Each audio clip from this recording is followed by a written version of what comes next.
Let's go, everybody. Let's go, everybody. What's good, What's good? What's good? What's good, everybody? Yo, I want to thank y'all for tuning in. And this is the 107th episode. You know what it is. Is it in your face? Yeah, Show. boy, chin check time, but it's Ah, boxing, and here we are at his man Kid Daniel Taylor show, ah, and I am your guest, Beef Boxing Tiger, Hector Lugo in the house, bringing you both chinche, not the neighbor, not the dog was barking. I can't train coach because man, I was up all night. My mother-in-law is driving me crazy. No, we're talking about gossip being real, talking about life, talking about a little about boxing, condition training, and whatever question my man have, I'm gonna answer to my best ability. God bless you all, and man, thanks for having me, D. you're welcome. It's always welcome. I like that intro. I like that intro. You good. You good. Yeah, I love it. I love it. Thank you for that energy. You know what I mean?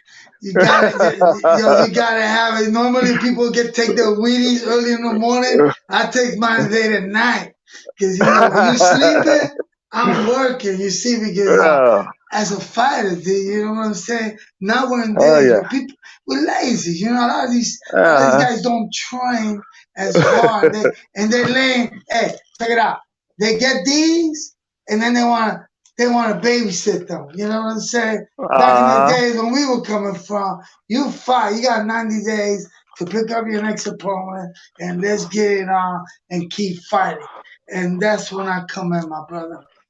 oh yeah. Oh yeah. See, we're gonna talk a bit about boxing. We're gonna talk about his childhood. We're gonna talk about everything today, That's and we're right. gonna entertain you guys and make you feel welcome and feel good. Feel free to comment and say whatever you want to say, and like and subscribe to the channel, to the In Your Face channel, and like and subscribe to my buddy's channel over here, my man. Yeah, hit the bell. We're gonna Ding, have ding, ding. ding At ding. Beast Boxing Tiger, man. Well, we got Yobo Chinche all day long. There's a fight. Beast Boxing Tiger is there to bring it to your home. And you can take that to the bag, my friend. You right. Yeah. All Yes, right. sir. So what inspired you to wanna to get into the course, to get into this field of boxing? What was your inspiration? Man, from day one, being young, man, I was always small, man. You know that one song? I wish I was taller. I wish I was a baller. Man, that was the kind of song. Oh, God, song I live, man. Always talented, because God's always give us the talent. We just gotta find where it is. I played ball from Pamper League, man, and then when I got into that middle school, where you think you're a man at 12, 13, you think you know it all. You know what I'm saying? And then you go to junior high, and I'm from Brick City, New Jersey, so we can Yeah. relate from New Jersey. You know how it is. Yes, yes, yes. And what got me into boxing was actually a whoop ass I took. I got I gotta be real, man. I remember being back in Broward Junior High, '84. I had the pleasure to have a principal at the time came in. He was a professional referee. Many know Larry Hazard Jr. Great man. He's still the man, the commissioner. This guy's still going. He's about 130, but he's still screaming at people. And he's man. He is no joke. And he used to be man with nice three-piece suit, all color with the gators. Yo, this is the coolest principal, dude. I've seen to this day. To this Oh, day, I've never seen a principal with so much swag like Larry Hass Jr. And you know, one regular day of school, I left school and somebody tried to take my sneakers. I had remember the Converse when they were colored with the uh, line, the tight. Man, money had some gray ones, and they took one. There were about two or three of them on top of me, and I grabbed to that other one. I said, "I ain't letting go." I didn't let go. They did take one. I took a couple knots to the head. I took a beating.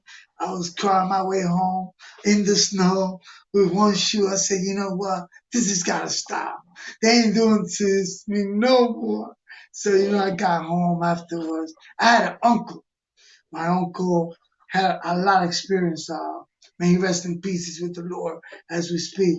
Raymond Rios, and he fought amateur, and in Puerto Rico, man, over there is like back then, and I think still now, boxing is it's a big sport. I mean, it's Hmm. something that's in us fighting, and I say, Unc, man, I need you to teach me how to put him up, you know. So he was like, wow, probably 5'7", 5'8". He was short, but he just had that style. And he said, try to hit my face. He'll tell me, try to touch my face. Man, I couldn't touch his face for nothing, bro. So he started showing me how to pretty much throw a punch. Went back to school, ended up having a couple brawls. And Larry Hazard, being the principal, brought at the time Mike Tyson, who was coming up. He was just 18 coming up, and prior Hector Macho Camacho.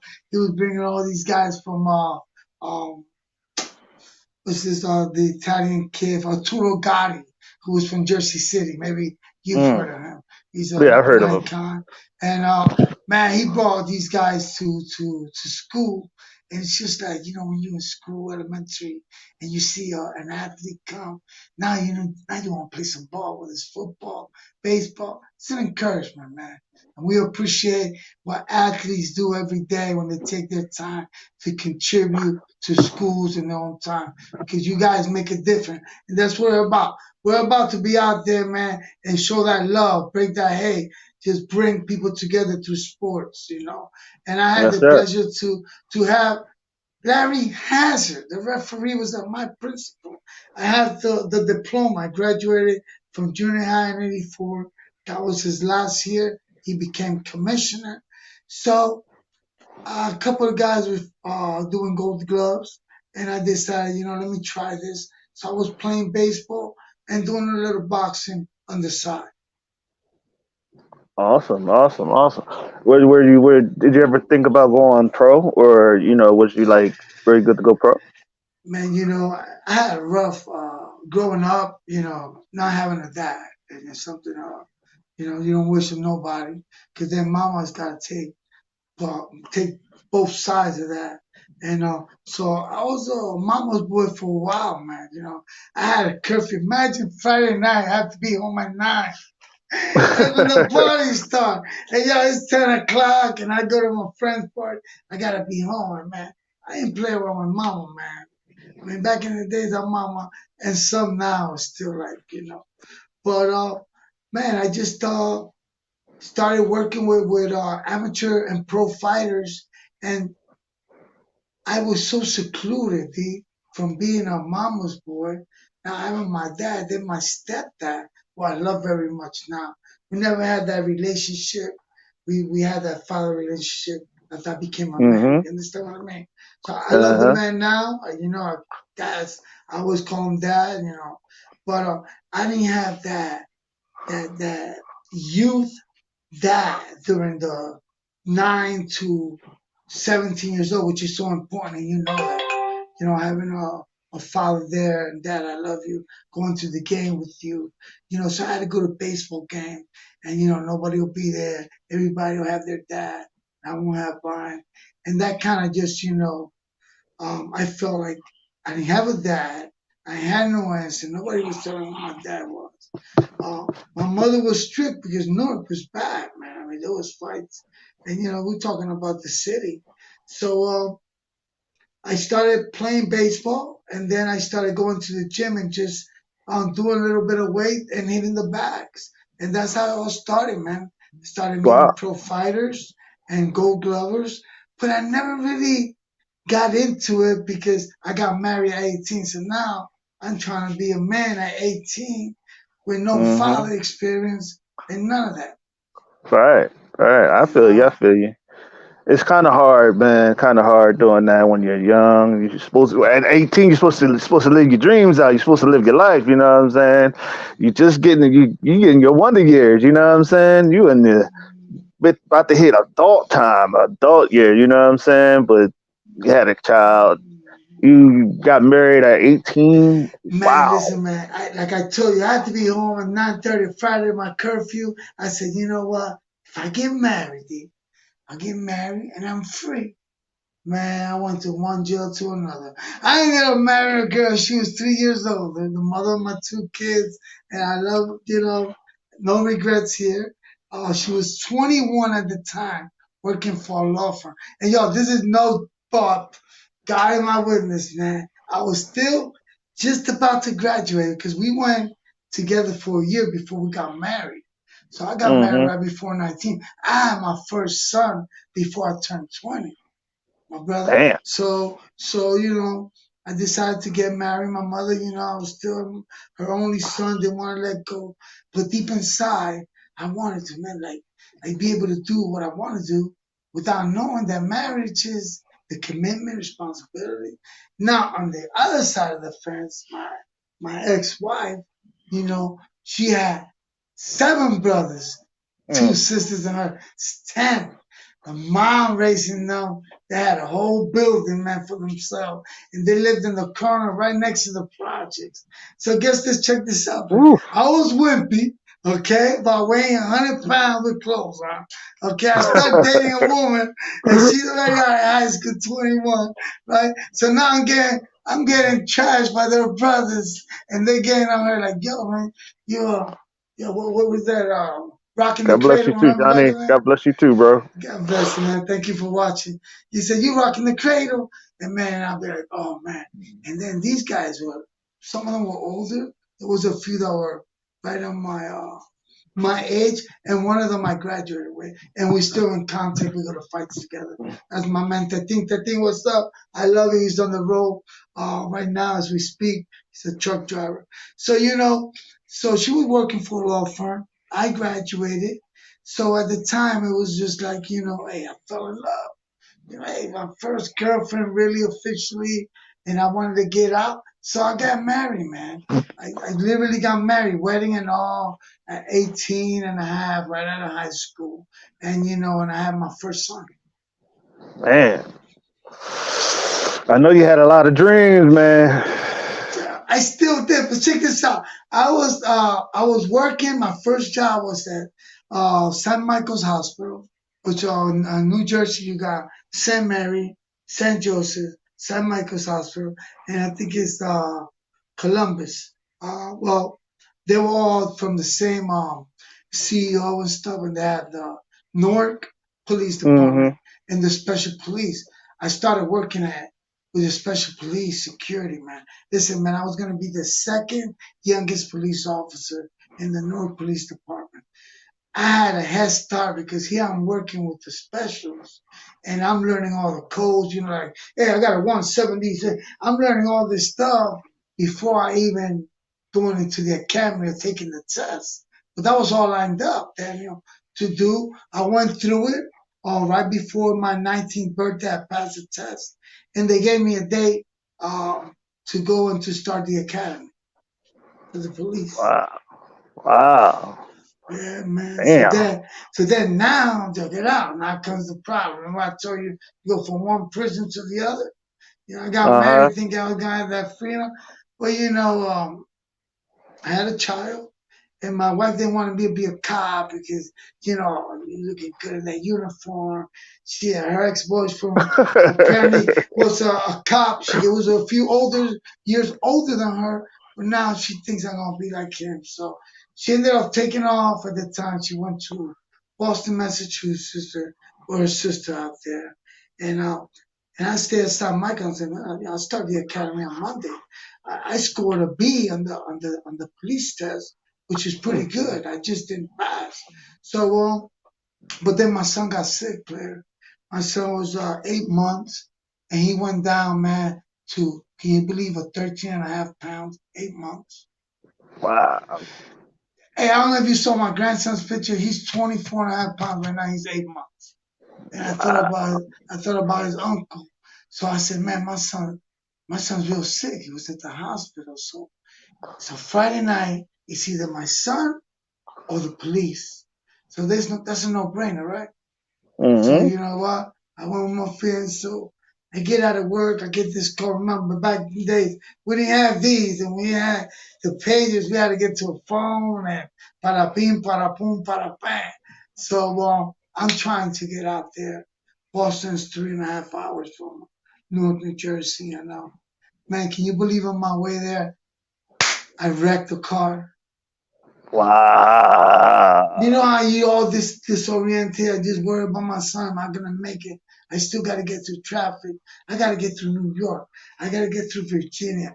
Man, those if you're from up north and that's traffic. That's just a delay until you Yes. get further up.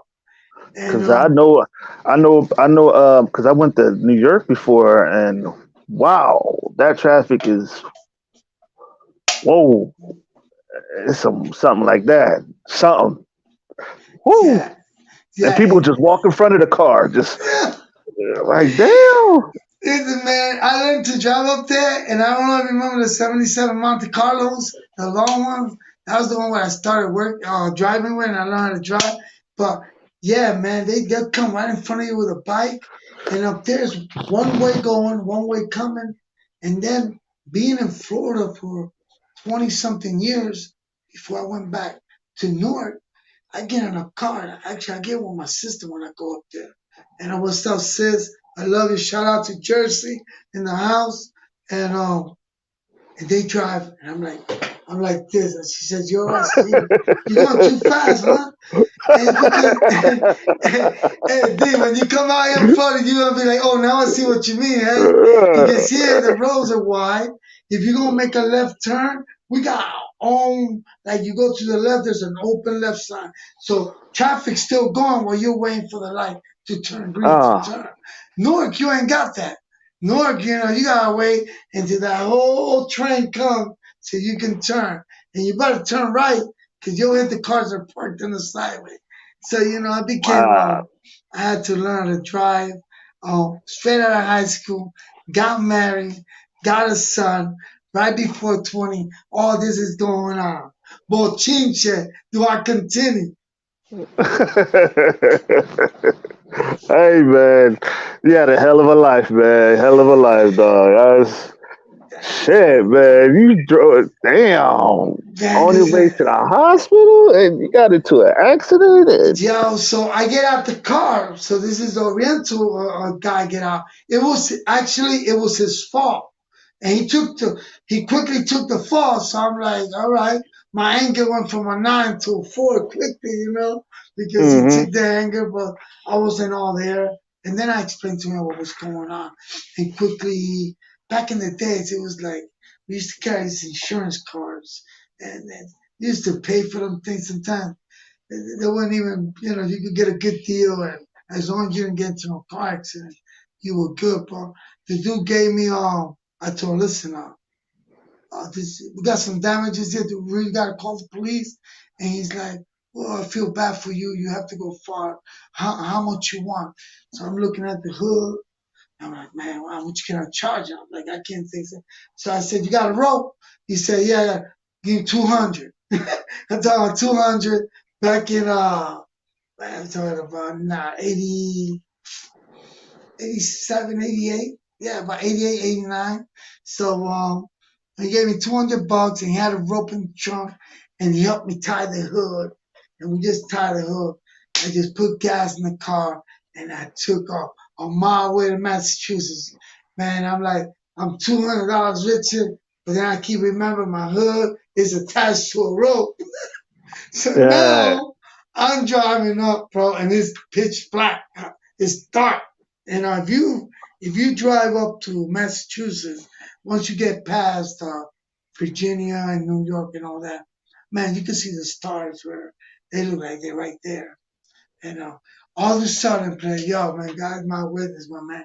All of a sudden, I'm driving and I hear this boom. I thought, the signs, I thought one of the signs fell on top of the hood because I see this big thing in my window. So I'm looking through the little notches of the hood just to get over and stop the car. And then I came to senses, oh, look, my hood opened up. So, oh man, now my hood just got more jammed. So I'm trying to tie that before the cops come. I don't know why I was scared anyway, but it was just the point that I thought a sign fell on me, and I was scared. So, ma'am, even before I got to my ex-wife, I went through an accident. I had to leave work. I left my police academy, okay, and I got a busted car. Bochinche. Now that's some good gossip there, bro. I'm telling you. Man, that's you had a hell of a life, bro. That's crazy, man. That's a hell of a young life, bro. So, okay, what was your proudest accomplishment in doing what you do? Well, I think the most important, even talking about my son. My son kind of made me like want to be that man, want to be that father I never had. So how do you become a father and you play that father role when you don't know you never had that? Right, Now right. I gotta try to do something that I never that my kids nowadays I've given them all that love. They know what it feels like to tell their kids I love you, dad, I love you, son, love you, daughter, and all that. So you know, I came to Florida. I decided to come over here because my wife didn't want to be a cop like I was telling you earlier. So I said, let me go to Florida, start a new life. I got tired of the cold weather all my life there since I came from Puerto Rico when I was 8. And then when I got here, man, I came to Florida, man. And I hope it doesn't happen to you if you ever come here. I thought this was paradise. I seen all the weather, man, pools everywhere. But there was one thing I couldn't adapt to, my brother. What was it? It was the quietness. People sleeping at 8 Oh, o'clock at night. I was like, what's wrong with you? But you be so quiet, 8 o'clock at night, 8 o'clock at night. Everybody's getting up north. And that's a city that don't sleep. So, at the same time, being 20, now I moved into an apartment. My mother had come here a couple months earlier. That's why I ended up coming. I didn't think about it. Start fresh up here. Since I was not going to be a cop, I was not going to be a baseball player. By the way, I was a good baseball player where I got a grant to go to AAA. I played for AA for almost 8 months. But jealousy, man, again. Put on a uniform, take some pictures. My God, what you doing? Comes with the job. So I came over here, man, just got some labor work. And guess what happened again? car accident. Ah, ding, ding, ding, we got a winner here. Another car accident. I got me my first Oldsmobile, Monte Carlos, man. And I tell my neighbor, and I listen, come with me to pick up some rims. That I'm gonna go pick them up so we can install them. And since he was here already, he was a native from Tampa. He said, I know where you go. They'll balance your tires. Para pim, para pum, para pa. And on our way there, all of a sudden, I'm waiting on a stoplight, right? All of a sudden, I hear these like, boom, boom. He looked at me, boom, boom, a four-car accident. Apparently, the girl was putting lipstick on, and she got lipstick all in her ears because she hit all of us. Oh, to make long story short, man, they fixed my car, actually paid for it.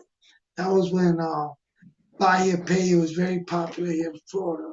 And what they gave me, I ended up paying the car, but I never fixed it. Just pocket the money. I know rather than that, just fix it little by little. You end up spending the money. So because I was getting paid from a settlement, getting a Right, right. sue, and now check this out, man. You're 20 and a half, and I hand you a check for $21,786. I'm doing With something with no father, you ain't that. got no advisor, you never had nobody to tell you the value of money. All these people get Yeah. paid. Been working since I was 16, part time in school, just to help mama and do what I had to do. And here I get a check for 21. Man, so we furnished the house, we bought 2 cars. I thought I was rich. And this is what I'm getting at. When you got money, man, you got friends all over, man. They make you feel like you Solomon. Like, you're the smartest man, even if you're dumb at. You could be dumb, bro, but anything you say, they'll laugh at. And and I used to back in the days when I got that money, man. It was like nobody gave me an advice. This is why I tell Uh, sometimes, we make that mistake that you know, we don't go and get an advice from somebody. Hey, what should I do with this money? That didn't even cross my mind. And at the same time, even the individuals I was around didn't even bother to, yo, won't you invest into this and that? You got enough. So it was just party, party, party, party, party, like that one song, party all the time, party all the time, party all the time. And and I remember we used to make checks. Remember? So I used to make checks, feel like Donald Trump just writing checks. Yeah, just get myself right. I still got mine. 7 months later, guess what? That money shrank. Now I'm down to damn, $1,500. fifteen damn, hundred dollars in the 8 months. So damn. here I have a Nissan Sentra I bought my lady, and the timing belt went out because it wasn't even a new car. I had when I still remember, I had a Cougar, Mercury Cougar. Remember the Mercury Cougars back in the day, Hmm. the 90, 91. Anyway, and I'm like, man, I blew all that money in 8 months. I had the house furnished. My son was good. Then my second child was born. Jonathan, too big. And you know, money was gone. And all of a sudden, guess what? When the money's gone, the friends also try to they start to repel from you. They're like, he ain't got no more money, so I gotta go elsewhere. And that's when you really Yeah, know who your friends basically was are, using you. man. Yeah. Basically was using you, for what you had, and Yeah, they yeah. were like, you see, I started drinking lately, and alcohol and me, we never got along. I was a Mm. pothead, man. I was a pothead. That's why I smoked pot. That was good. So they will always pick me up because they like to drink. So they need a designated driver. They know that the guy behind the wheel's not drinking. So I would drink with a bottle of water, and I would go with them clubbing or whatever. Um, my ex-wife would go with us, but at times I would go by myself. I had to fix a big ass fight. So listen, man, my wedding, my after I got married, my marriage lasted 7 years. My kids were 5 and 4 before I had a divorce. Um, but yeah, as part of life, I kept the relationship with my son. I made a promise. One day I picked up my kids, and as I'm taking them back home from staying with me on the weekend, my youngest said to me, Dad, you don't love us no more? Man, you got your son tell you that. So I'm driving down the street, man. I pulled over, and I start crying. Saying, man, you guys are too young to understand. I told my son this, and about 5, 6 years ago. He said, you remember when you told me this, Dad? I said, son, you're not gonna remember right now because you're young. When you grow this, everything gonna make sense to you. But I Mm. promise you, Daddy's gonna be here no matter what. Because they couldn't understand why I didn't sleep at the house and I was staying elsewhere. Then I met my second wife and got married, and pound pound made two more.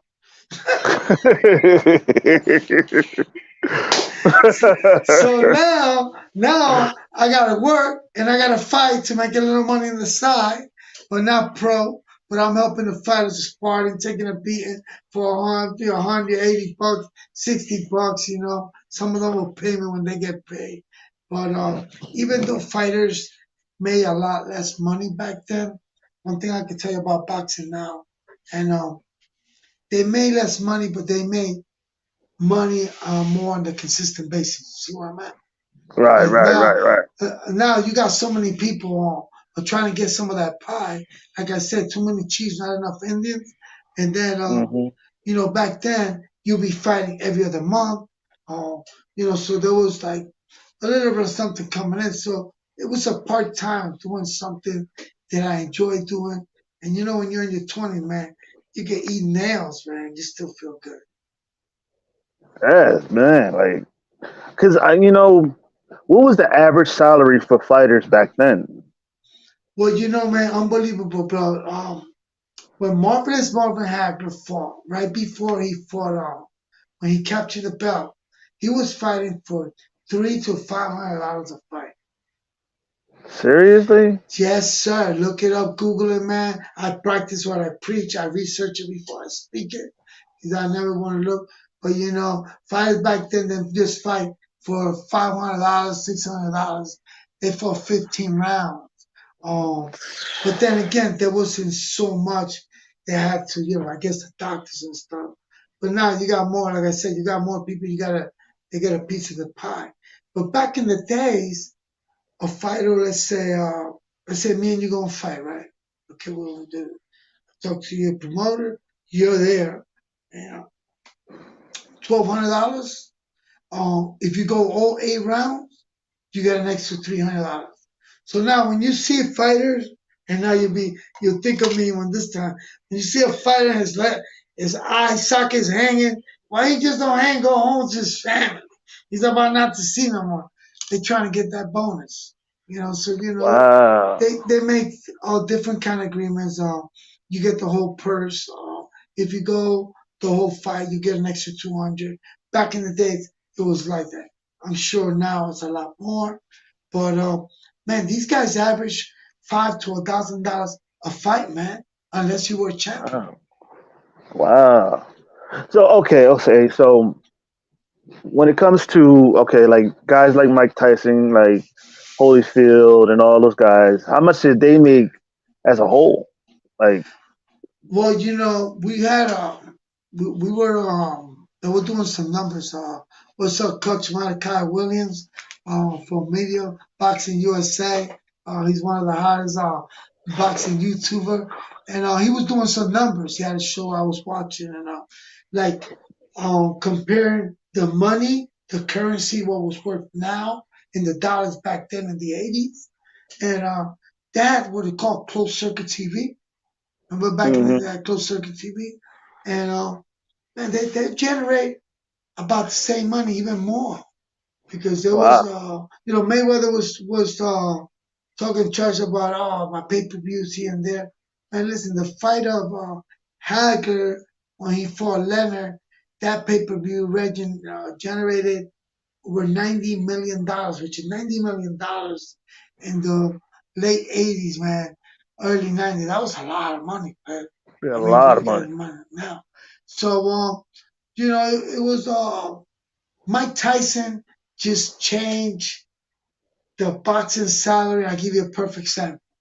Like George Steinberg changed baseball salary in baseball, giving Right. the man the biggest contract. Now you got a guy who is stats, bro. Is proven that. And I spoke to a friend of mine and a professional coach. He said, you know what, Heck? 78% of the fighters that fought Tyson lost before the bell rang. Lost before the bell rang because even Tyson, on one of the document, many of you have a documentary, said that he can look at his opponent's eyes and he said, I got this guy.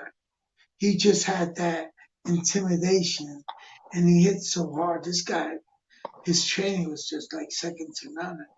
And back in the days, man, these guys did a lot of running.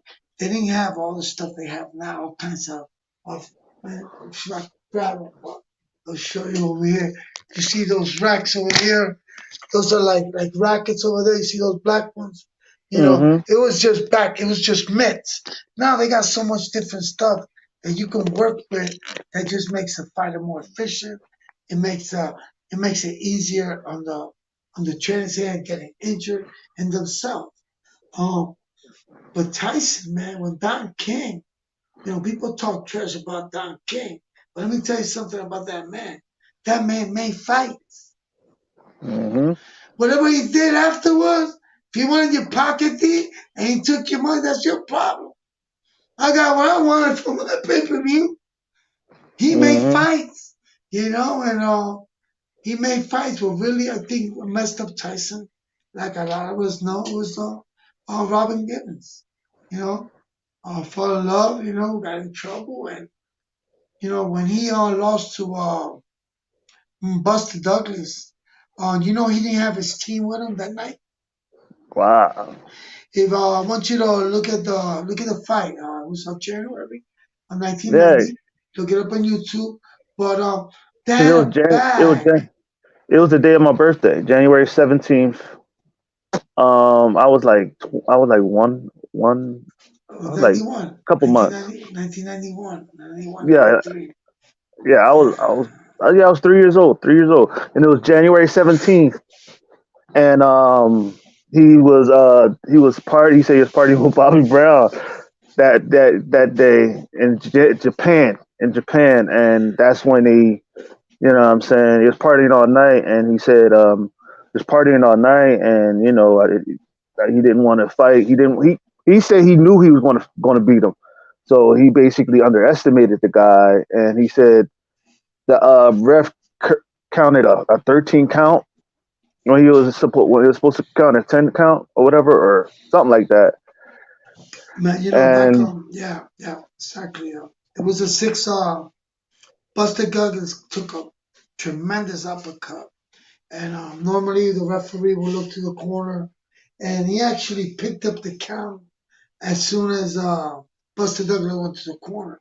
So if they would have picked it up like now, where as soon as somebody goes down, someone's counting one, got two. As soon as the referee looks, he picks up your fingers from there. Four, five. If the fighter is getting up on himself, he'll get automatically eight. He just breathe, try to compose himself again, get that 8 second, and boom, you go again. But now, if you get knocked down and you're actually on one knee, you're trying to, he'll keep counting. But if you're up at hmm five, he won't. He'll let you take the eight. He'll rub the glove. He'll tell you to come forward. Go to the side. He'll ask you a question, and then he'll go on. But Douglas didn't even have his team there. You can tell because when he got that swell eye, they had a bag of ice. They didn't even have to stiff him. A cold, icy thing to rub to freeze that from prevent him from the swelling. Man, they had a bag of ice with water on his eye, and you can see it next time you see the fight. And he was going through it with his wife. Oh, he just had a close win against McKinley, which was in Tokyo. He was spending some time in Tokyo back to the United States, but he fought before he lost to Douglas. He had fought there right before that, some months far back. And then, hey man, Douglas, as you know, lost his mom. I know what that feels like. I had nothing to lose. Went in there, and he did the one thing that no one's ever done with Mike Tyson. Went in there with no intimidation. As soon as wow, that bell rang, man, just put him up and just started jabbing. Now Tyson never had nobody to box him, and now he's being boxed. Now he didn't train, so now your cardio as a personal trainer, I work on condition. Condition is pretty much you can actually fight it. 90% condition, man, and mindset because if your body's not right and you're not in the right shape, doesn't matter how hard you hit. If this guy will take you long, it's gonna come and it's gonna bite in your butt at the end. And I think that's what really messed him up. Yeah, people say, you know what, but they overcounted. But yeah, he got back up and Buster Douglas was getting the best of him. He sold him up. And then he went to jail after that. He did 6 years and then came back out like a monster. Oh man, Mike Tyson, he's a great dude now. I'm glad, so blessed to know that he's put his life back together and he has a great family. And and I know he's doing the M2 drink. He's got a marijuana clinic, and then he's got his podcast, which is really man, it's going very well. awesome, yeah, man. Like is one of my favorite fighters. Like he's like the most. He's actually my inspiration for doing this. Actually, you know what I'm saying. I watched him do his podcast, and I'm like, man.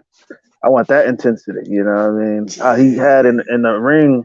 I would like to have that during the fight, during the, like the fight, not the fight, but during the show.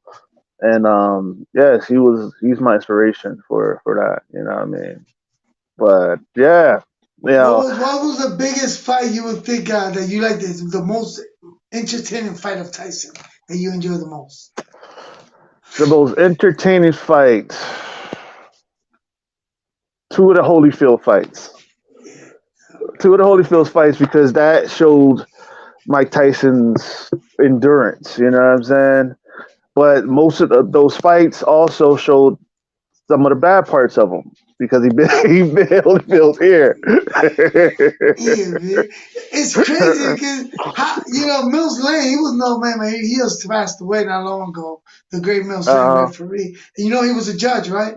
yeah, I used to call him Hanging Mills at the judge at the courtroom.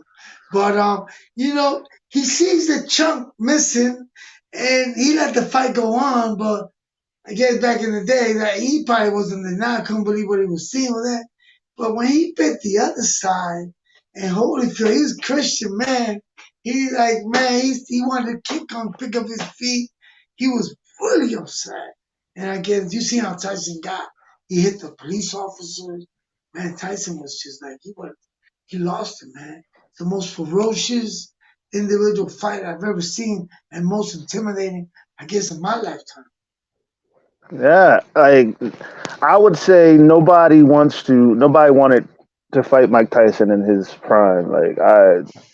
Like nobody like, and it's weird because I don't think the fighters today have that kind of power he had, like knocking people out left and right.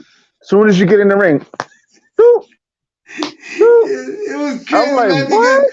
everybody used to get the pay-per-view, but people would be like, man, it's gonna last 60 seconds, 90 seconds. Yeah, And then, like you said, that this guy started, Don King did something with that man that people could trash Don King, but that's the man that put that money up first, the big million, just like George Steinberg, came out with the Yes channel for baseball. Now every baseball team has a his channel, and he gave A Rod the biggest contract, which was I think back in the day was I think it was 200 or 140 million dollars back in we're talking about way back.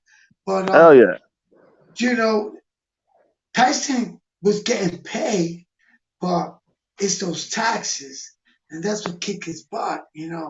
Somebody wasn't taking care, and you could just see money coming from here and there, and if someone's not tracking it, all that's piling up when tax come, you gonna yeah, roll. yeah. And you know it's crazy too. Like it's like in the NFL. A lot of people don't understand. Like that money is not guaranteed. It's just like boxing. That money is not guaranteed. You know, like you can fight. You know, for they're like you fighting for in your sense. You know what I mean? Say like you fighting in like I say for $5 million, right? Okay, How much of that is you think is guaranteed? okay. So yeah, let's say okay, then you're gonna fight. All right. So your promotion, my promotion, we get together and we'll figure out. The first thing is the tickets.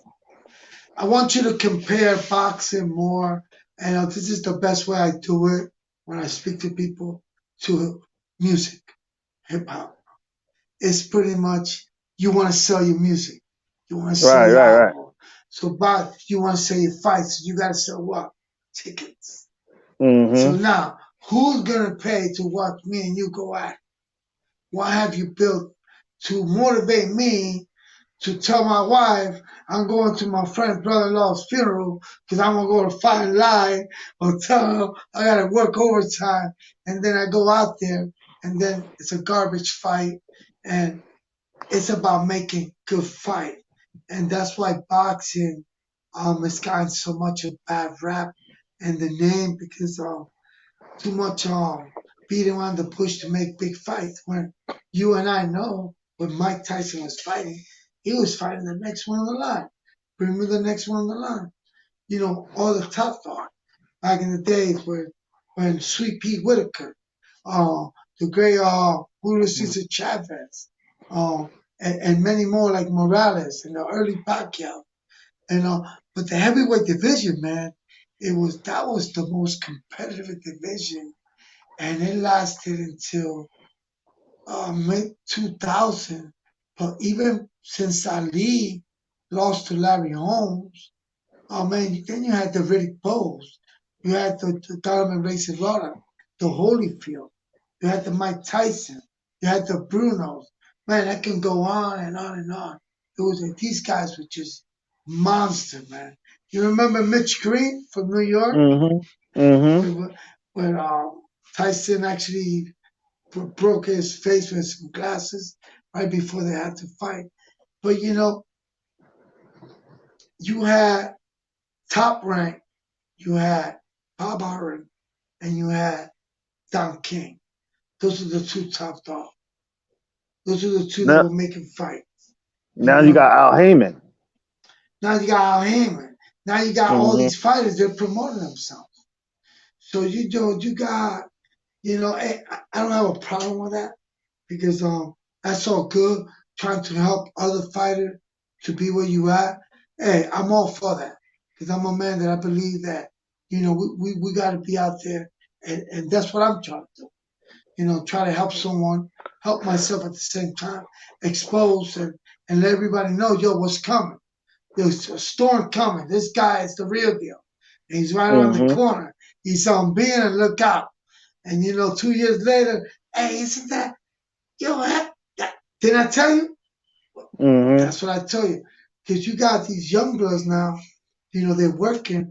They're fighting every other month, every 2 months, and now we're starting to see boxing grow.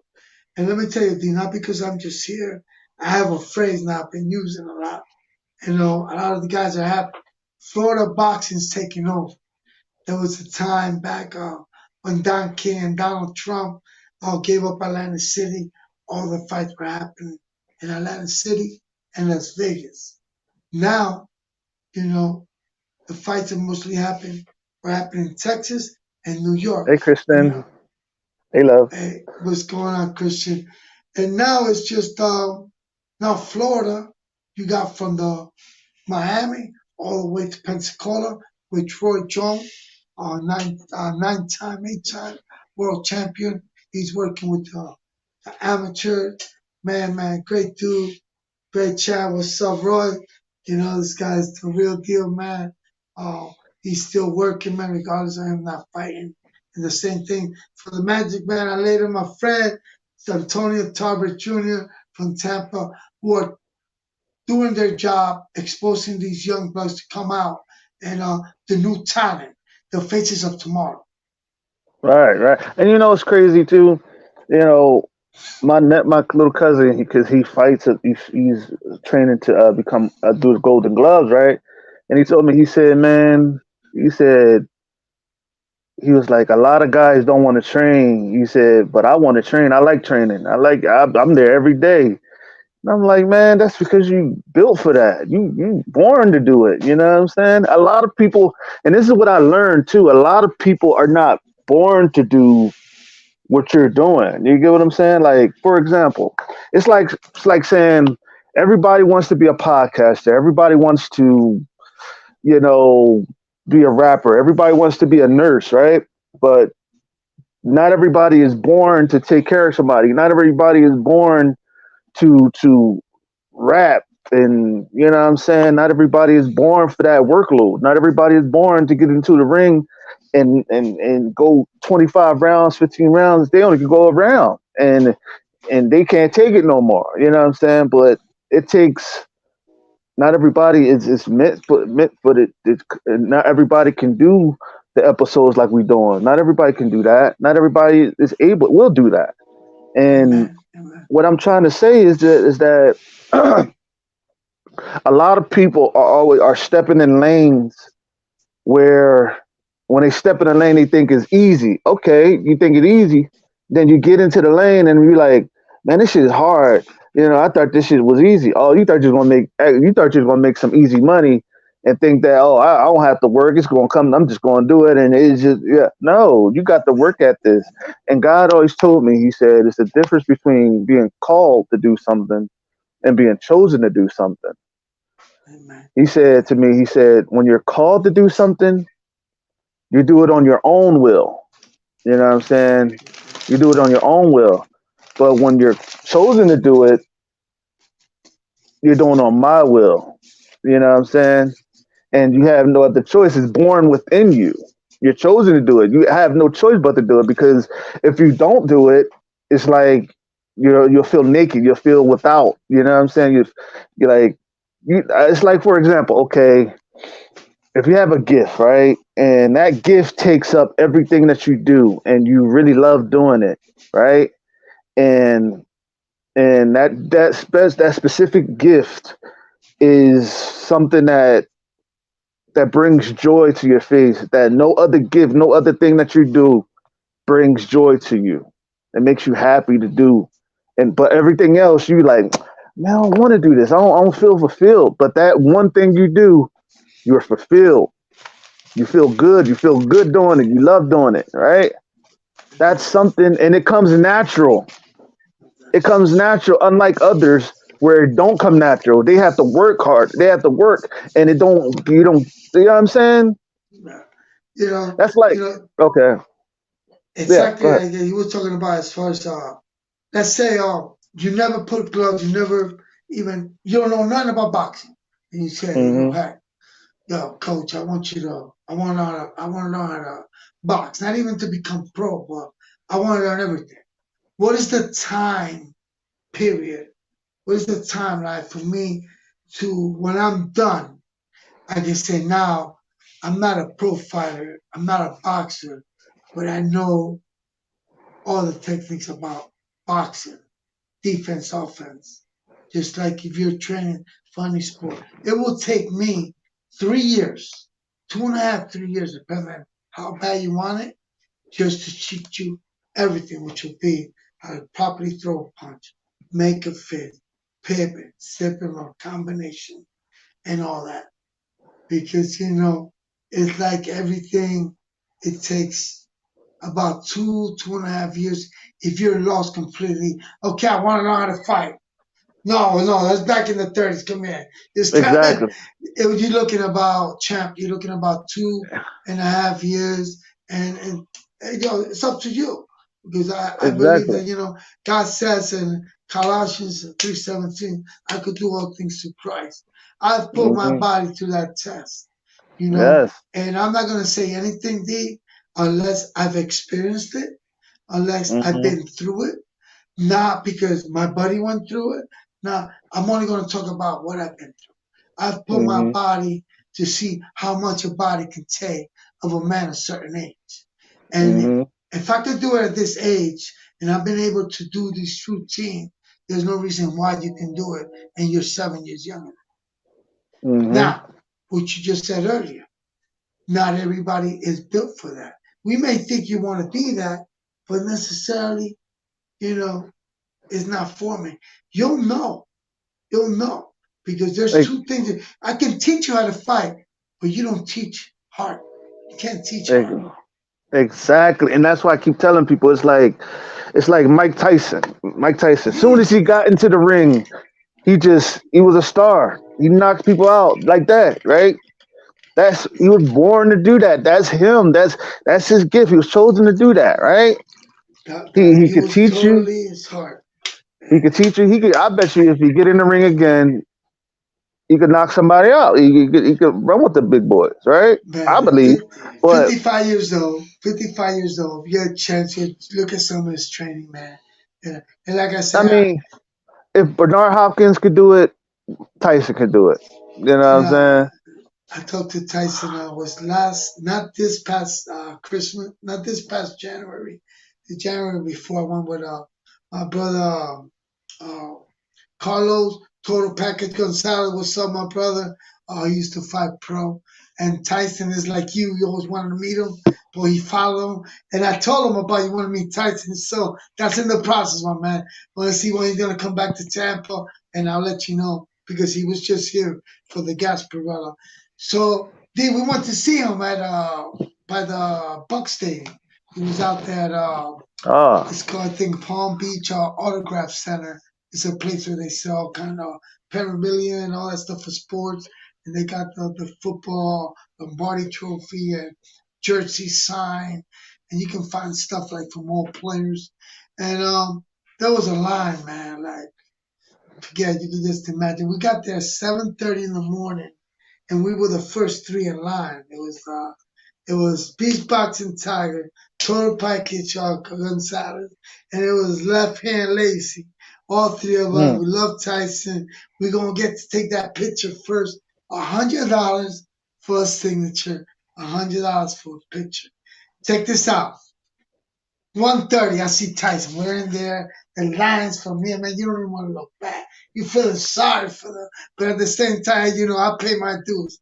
I was here early, and first, they did the pictures, and my brother, I'm laughing because my brother got a smile for me. In fact, when you see your like your idol, you go to a basketball game, and you always want to meet your idol, whether it's football or baseball, whatever sport it is. As a child, you got someone you look up to, and he's always looked up to Tyson, and I'm looking at him because I'm next, and he's smiling. It's a 40-year-old man I'm looking at him. He looked 15. You know, The 15.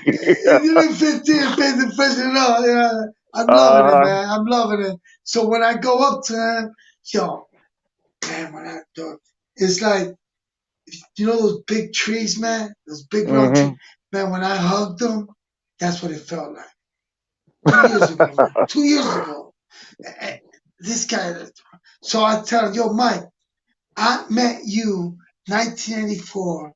When I said Larry Hazard, he looked at some guy he was with. Hey, Dad, it's Larry Hazard. And he started laughing and giggling. And if you look at that picture I got with him, he's laughing from ear to ear, man. Listen, he couldn't get over. I don't know.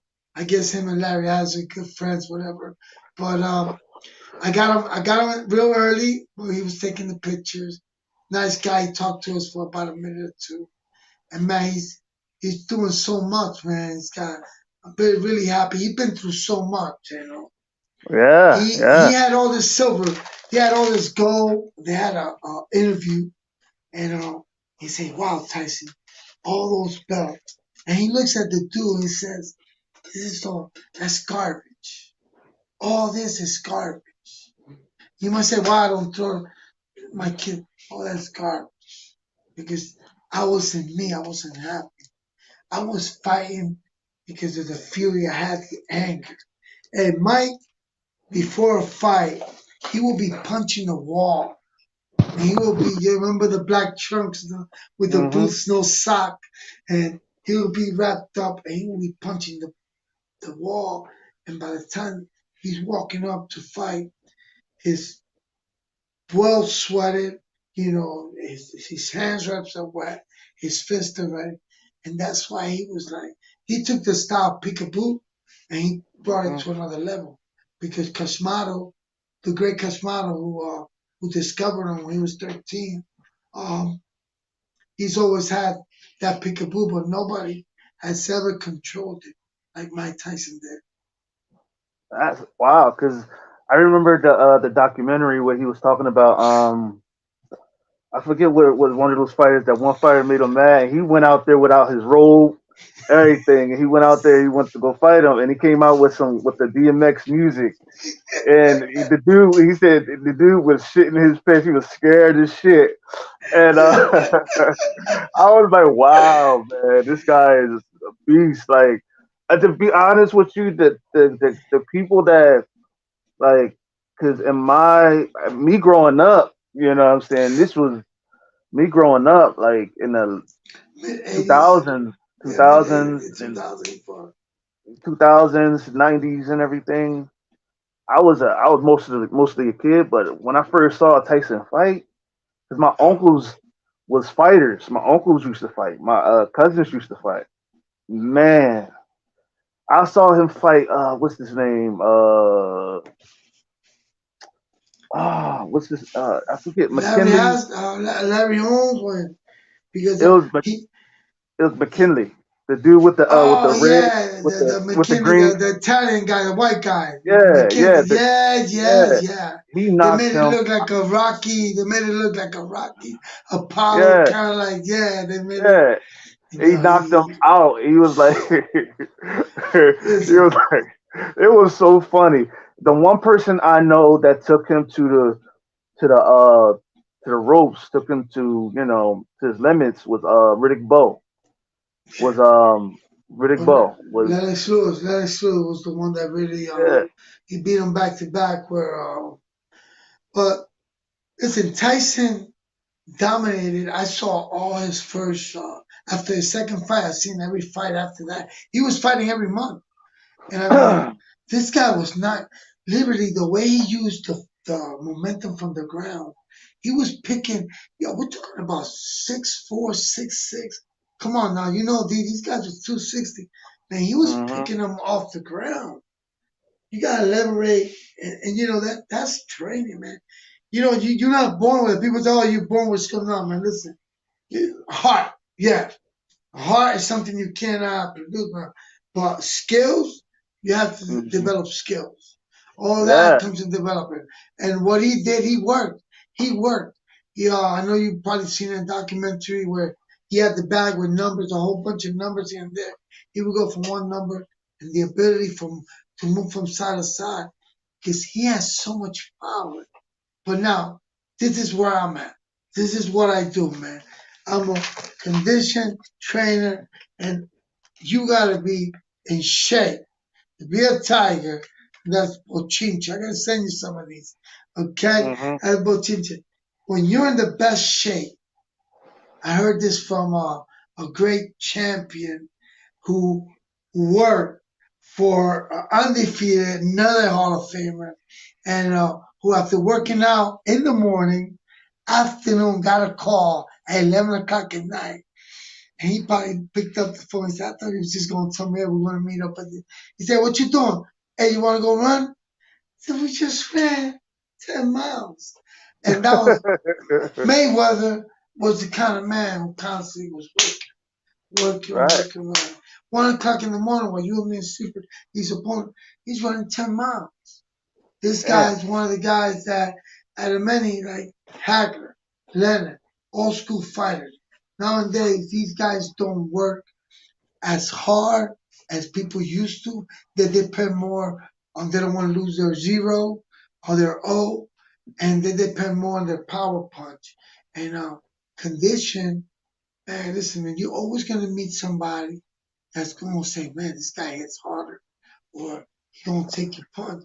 And if you ain't got a plan B, C, or D, you're in trouble. Yeah, yeah. You're in And trouble. that and and that's the crazy thing is too is that you know is that you have to have heart to get in there, man, and fuck it, determination. You know what I mean? You get hit hard, get right back up, and you hit him again, You know, hit it's him till he fall. It's so famous. This is my buddy right here. This is my partner in crime. This is Rocky Bulldog. You know, this is my man here. Yeah, man. And I had he could say a phrase. Let me see if I can look it up. You know, but boxing is about just keep going. I mean, All right. one fight doesn't define a fighter. I tell this to many fighters because you go unbeaten for 10, 12 fights, then nobody likes to lose, man. Listen, we all go through deception. We all go through hard times and losses, and we fail. When you fail and you lose a fight, you gotta come back because if the case was you lost, that's it, it's over. Then Tyson, who we're talking about, Riddick Bowe, the great Ali, all these guys mean nothing because they lost more than 4, 5, 6 fights, and Hell yeah. but they brought so much to the game, to the sport of boxing. They contribute so much um, to everybody around it. So sometimes when you get a defeat, it all depends, man. Now, if you got your butt whooped because you didn't get yourself prepared and underrated this guy, underestimated him. That's on you, right? Because Hmm. we got choices. Everything's usually on us, man. Everything. Nobody forces us to do anything. We always want to point fingers out here and there, but I've seen it where you got a guy you fought and you beat the crap out of him now. Instead of go, it was an easy outing. You'll pick it up where you left off. That's already put it behind you and focus on the next guy. I'll take it easy and I'll get ready 2 weeks from now. But that guy that's coming up the road, he didn't stop working. And You now did. he's got an advantage. And now you felt defeat and now it's all over. Now you to pick it back up again, it's like, oh man. And if you don't got the right team, and that's where I come in, you gotta have the right team to keep you alive no matter what. If you lost a fight and you went all the way, listen, man, you went all the way. You took it All to the right. end. It is what it is, and you come back and you do it again. But condition plays a big part in the sport of boxing because you know how many guys get injured, man. You have Giovanni Lugo. He said my pops loves his boxing. Hey, that's what's going on. God bless you, son. That's what's up. Yeah, And my I got go four horsemen. I call. I got four boys, one girl. They all only one of them kind of perceive boxing a little bit, but they all sports fans. They like boxing, and they're one of my big supporters, man. hell yeah. This is my little nephew or little I call him my little cousin, my little nephew, but he's my little That's cousin. Uh, what is it, Woody? yeah, and that's Waddy. Okay, He's a boxer. His first fight is going to be in June. okay. Golden Gloves, Oh and I'm gonna wow, interview him for his first fight. I'm man. gonna interview him for his first fight. You know what I mean? Man, so where's that fight? Where you at now? Yeah. He's gonna be You, fighting. I think down here. I think down here. I gotta ask him. okay, okay. But I told him about you. I told him that you can talk to him. We wanted to. I want to connect y'all two together to see what y'all. You know what I'm saying? Because man, look, you can teach him some stuff. You know what I mean? Definitely, that's what I'm here for, man. Listen, man, I worked. Um, what I want to do is, I want to be able to help those that feel like they're not good enough, and some are looking for individuals like me. But this is why I took this invitation, and I thank you for it because I got when you Hmm. know what you know and you know what you can do, you just ain't just gonna do it anywhere and waste time. All I Hmm. need is one hit wonder and stick with them. And that's why I try to, always encourage these fighters to keep fighting, man. Just stay focused, man. Sleep, eat, rest in the gym, man. A lot of them, they get married early age. Sometimes it's not always a bad thing, D. Because now you got a family. Now you kind of, you're caught up because we're living in a world, man. Where there's nothing out there, player. Outside these walls, so that's what we're doing, man. And like you said, not everybody can just step in the ring. Not everybody just can grab a microphone. But one thing that we all can do, we all can be that big brother. We all can be that encourager.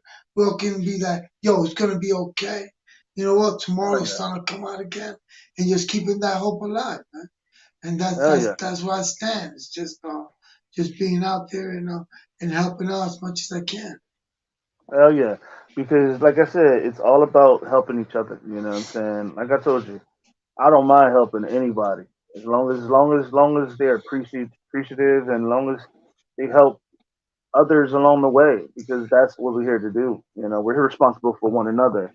And if we don't help each other, then who will? You know what I'm saying? And a leader is a person that takes initiative and command the troops and helps cause everybody to help each other and lead the pack. You know what I'm saying? And that's what we got to do.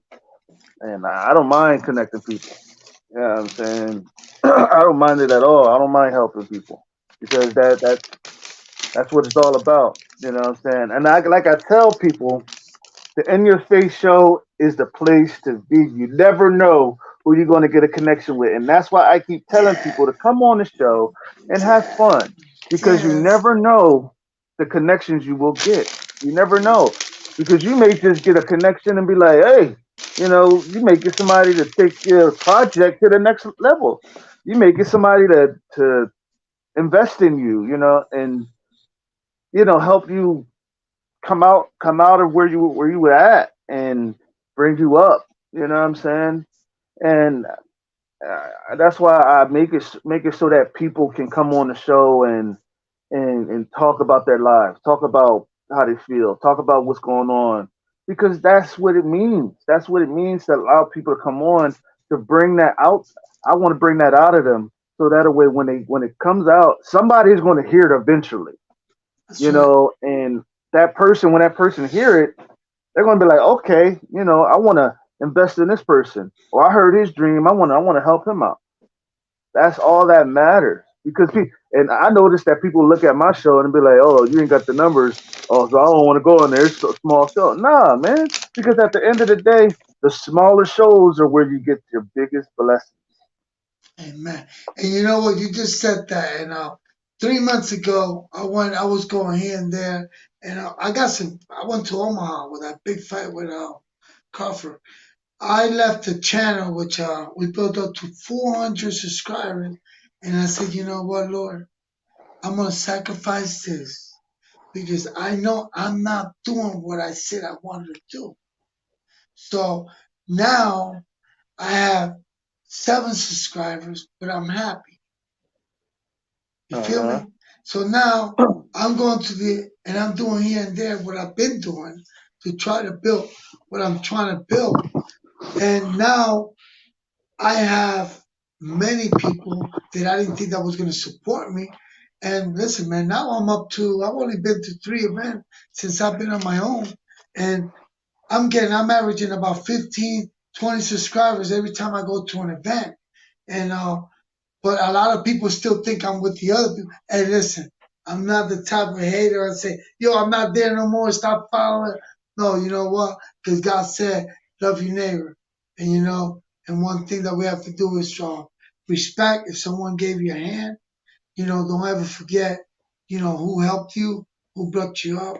And regardless, if it didn't work out between me and you, those times that it did work out, that we made a show like tonight, effective, as someone that's listening out there, that we could encourage and tell them, you know what, man, get up early tomorrow and get those jump ropes and get back in that gym. And you know what? That defeat from last week, that's nothing. That's you're gonna feed off of that. You're gonna work harder so you make sure you don't feel that again. huh. Because you know, my man Rocky Balboa said, this one is not sunshine and rainbow. It's a mean and nasty thing. And I don't care how tough you are. It will knock you to your feet and keep you the permanent of your life. Not you, me, or nobody is gonna hit you all the time. But it's not about how you get hit. It's about how you get hit and you get up and you keep moving forward. How much you can take. And that's how winning is done. The famous Yeah, phrase, right? My fault. And that's what it is. With our daily lives, with our jobs, with our families. And if you're out there, man, you're going through it, man, listen, give yourself a chance. Give you the Lord, the Creator. Give him a chance to come in your heart and make a change. If you're going through it, man, you gotta try something else. You gotta try this guy. You gotta try receiving and and trying to change your mindset. And it's not about holding a Bible on there. It's about trying to become a better person. And how you become a better person is just telling your friend who your neighbor, yo, it's gonna be all right. I went through it. I got out of it. If I did it, you can too. exactly. And that's all that matters, man. That's all that matters because as long as God is in it, everything's gonna be fine.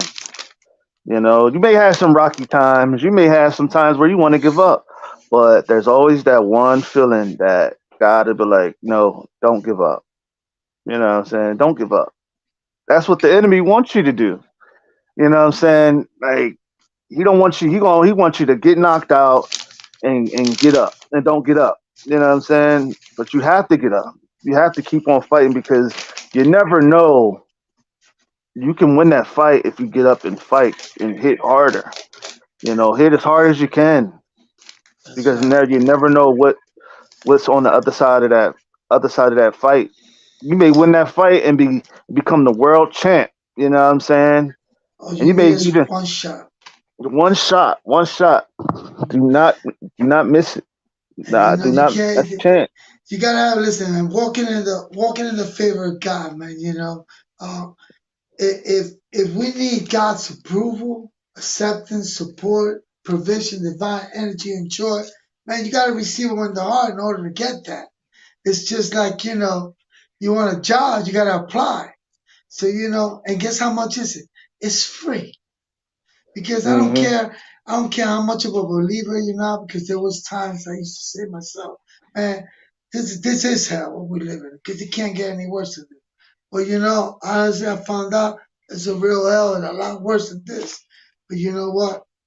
When we receive the Lord, now we have someone that's gonna guide us. And yeah, I don't want to hear that hallelujah stuff. And I'm handling it okay by myself. Yeah, really. I'm gonna tell you one thing. I'm gonna be frank because, like I said in the very early of this show, I'm not gonna speak. I'm gonna talk and I'm gonna speak what I preach. I won't say anything to you, D, that I haven't been through. Two divorces. I was into drugs.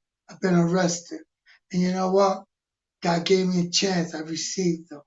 And He changed my mindset. Was it easy? No. Is it hard? No. How much are you willing to put in? It's just like the same thing when we take a car and we hook it up to the top and bottom, or we take whether it's your house or anything that we value. Because life we value, family we value, but sometimes we have to let go of the things that we're still holding on that make us think that we're failures, and we fail. But once you're forgiven, you know that's it. You restart, man. Listen, man. Like you said earlier, we're still gonna go through hard head. We're still gonna go through this. Yo, I was thinking about a week ago, D. You know, and like all my clothes clean now. I'm stressing what to wear. We stress about everything. What we gonna eat? We hungry. Like let's eat here, but let's eat pizza. So if you think about it, you can stress yourself to death about everything in life.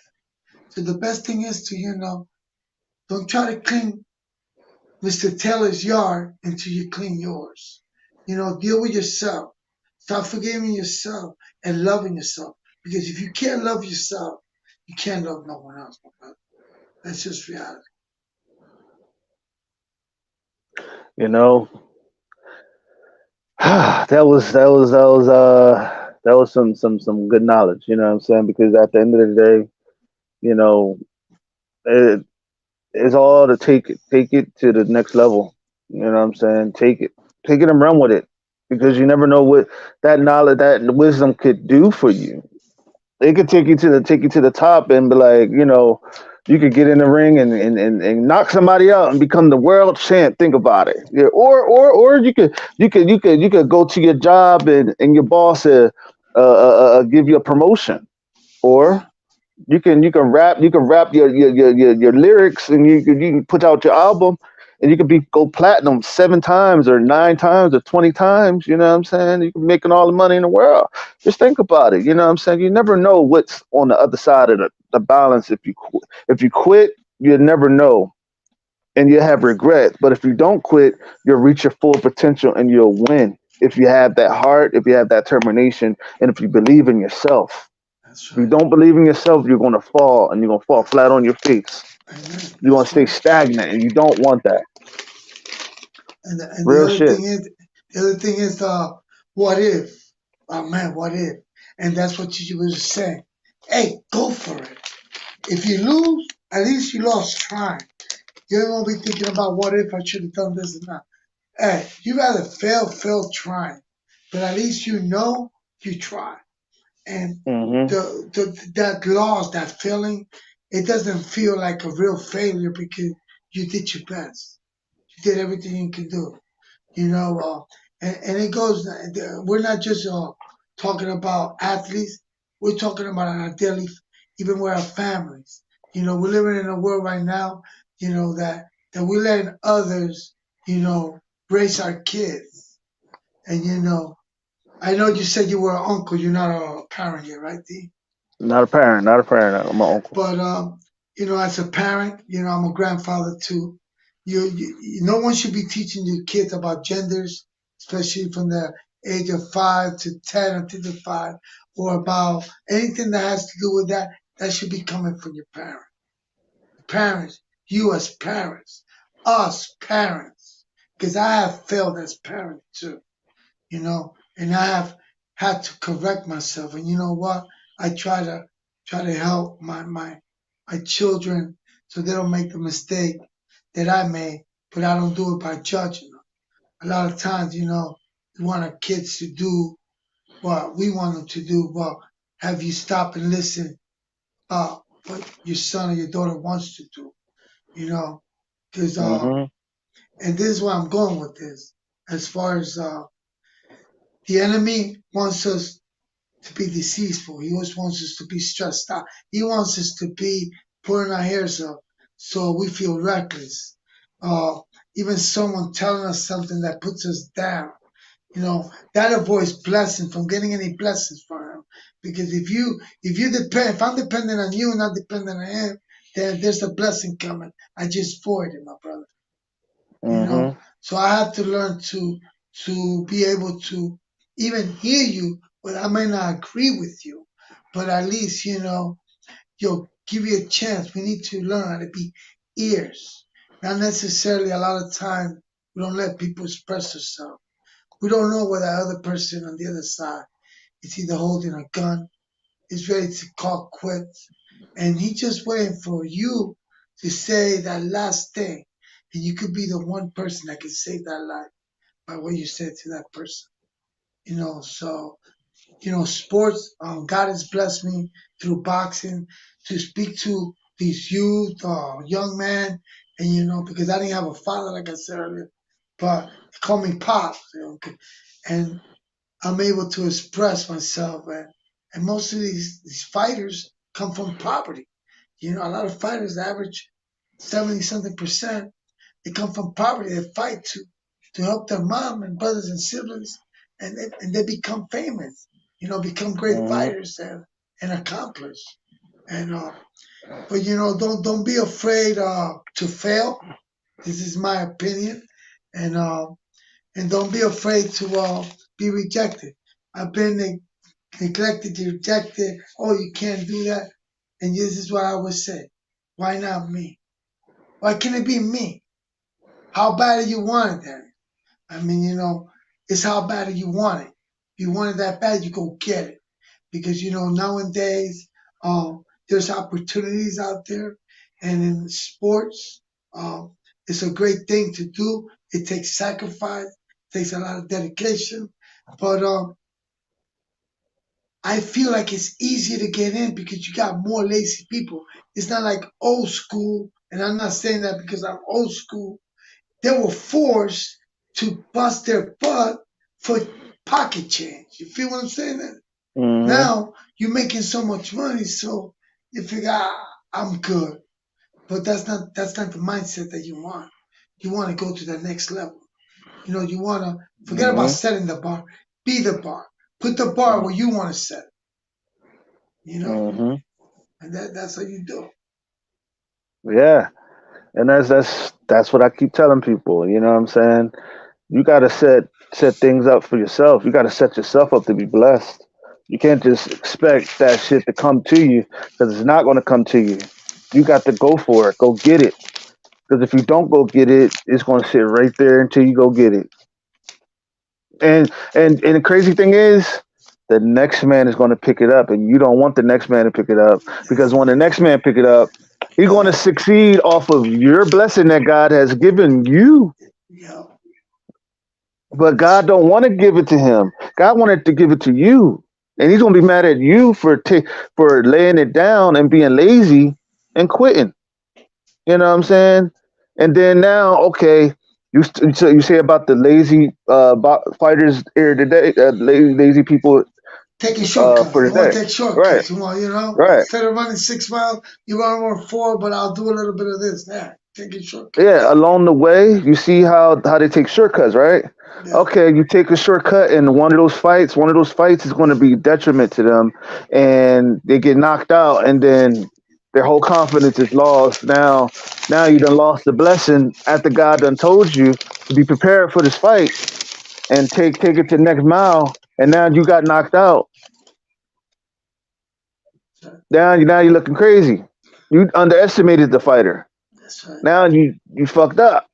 Yeah, So that's now it. what you got to do? You got to go back to square one, and now your ass is humble. Now you humble. Now you tuck your tail between your legs, and now you're humble. Now you want to go work hard now. And God is like, oh, now you want to work hard after I done gave you the blessing in your hands, and you fumbled the ball. Yeah. And the one thing about being a Christian, people have a misconception of we have a Bible that everybody don't read it, but but you got to dig in there because a lot of the issues that we deal on a daily basis, God has an answer right there. The Word of God, um, a book that I encourage everyone that has worked for me. I say again, it's Proverbs. It's got 31 chapters, one for each day. I encourage everyone to read it. And listen, this is just we don't want. I don't know about you, man, but I don't like individual coming. It's okay if you got an issue, all right, man. Things going. But if every day you come in with another one, that shit that contaminates. Get Hmm. contaminate. You need to be around positive, and and you Hmm. try to help that person. And don't neglect and push them away. But if you see that you can't do no more fun, move on, man. Don't be stuck because that person got you stuck. You got to move on, and Hmm. you got to just keep working on what you're doing and keep believing, man. Um, And I hope Mike Tyson see the show. yeah, man, yo, listen, man. I hope Yeah, we see the show, man. Cause yeah. I'll shit. Yeah, man. I My hope we see the show, man.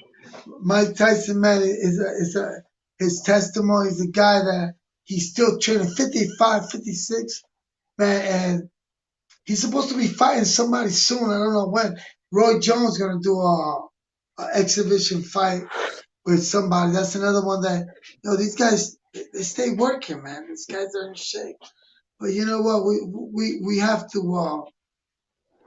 We have to try to fix things even among our family members, man. I see, and this is what I get out. I just spent 4 great days with my kid, and I got 5 kids, 2 different wives, and if I didn't tell you that and you saw my kids, you would think they're from the same wife because it's just the communication that they have and the love. They don't look at the stuff like that's my stuff's enough. We have to, as family, we have to support each other, even if it's something that maybe you don't understand, but give that person a Hmm. chance because you know what, uh, tomorrow it might be your turn, and you might need that encouragement from that same individual. So you know Hmm. what, whatever it is that you're doing, man, just keep doing it. Don't let no one else tell you you can't. I'm a living proof to that.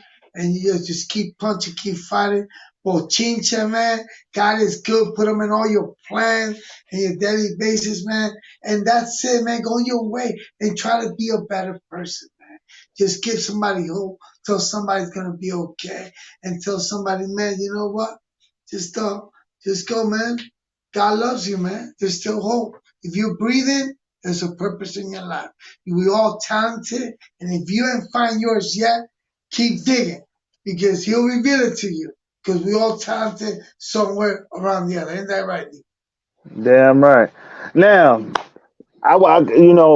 I wanna. What I want to do is there's a segment on the show. I'll give you 60 seconds to promote your YouTube, promote everything that you got in 60 seconds. And also, Other part of the show is where I basically ask you to give the people coming up some advice on how to handle, fighting or boxing or whatever it is they're going through. Just give them a little advice. You know what I'm saying? Okay, man, yo, 60 seconds. This is your boy, Beast Boxing Tiger. If you want to hear some wisdom and you want to hear some encouragement, hit me up at YouTube at Beast Boxing Tiger and Instagram, Beast underscore boxing. Yo, listen, my encouragement is to you is to work hard, keep going, and just put yourself in a situation where you got your back against the wall so you can get that one thing in you that you didn't know you had. We don't know how much we have until we put ourselves to the test. And the only ones that we can put ourselves to the test is ourselves, whether it's with a job, whether it's with a family member, whether it's with whatever you do out there. Don't give up. Put God in every plan. And listen, man, don't be ashamed of Jesus. Shame in you if you are, man. Because the minute we see a Semi at a stop sign and it's 15 feet away, the first word that comes out, oh Lord, oh Jesus. Well, you know what, man? He'll get our attention if he wants it to. Okay? And at the end of the day, we all need him. Love someone. Tell them it's gonna be okay. And all you young fighters coming up, man, listen, always look. You don't really necessarily to hire and spend money on personal trainer. We got YouTube. But stick to a plan, 30-day plan. Just stick to it, man. Discipline yourself, man. Discipline is everything, man. And the more you discipline yourself, the better man, lady you come. Yeah, ladies, keep working hard. You guys are bringing women, talent in all sports, boxing. I support all you guys. Hey, listen, man, heart and sweat, it's all the same. We all cut ourselves. It's all red and hurt. And it's listen, God loves you, man. And I want to give a shout out to Pro Box TV, my friend Target Promotion, and Career Royale, Evan Promotion, Box Lab Promotion, Beast Boxing Tiger YouTube. Subscribe, hit the bell, follow me, man. I'll be going everywhere, all the fights. If you guys need a trainer, if you guys need a friend, if you guys need someone to encourage you, you look at them. Bochinche, but not from my neighbor, but the good one. And yo, keep punching. God bless you, man. Y'all heard him. Y'all heard him. I love y'all. Thank y'all for tuning in. It's been 107th episode, and it's with my good brother, Mr. Hector Lugo. And it's been that in your face Yeah. show, and we out. Peace. Yo, we punching.